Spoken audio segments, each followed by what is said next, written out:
Namshukuru Mungu kwa mambo mengi sana, kwa ajili ya familia yangu, wadogo zangu. Yaani ni mengi sana. Kipekee jambo kubwa zaidi ambalo limenifanya nije leo, nakumbuka ilikuwa mwaka 2021.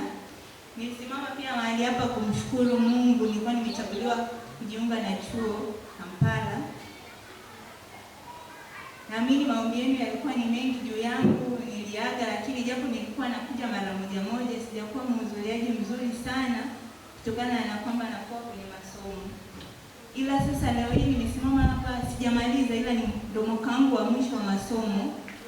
Haikuwa rahisi, ni miaka 5. Kwa hiyo nimefurahi sana kwa sababu sikuwa na utayari pia wa kusoma, ila nguvu ya baba yangu pamoja na Mungu vikanipa neema ya kuendelea na masomo.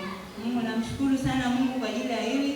Nisi kubwa ni naamini nitamaliza, maana anasema mwisho unakuwa ni mwisho mwema sana. Amen. Kwa maombi yenu nategemea kumaliza mwaka huu mwezi wa 9. Naamini nitamaliza kwa kishindo sana. Mungu awabariki sana kanisa. Amen.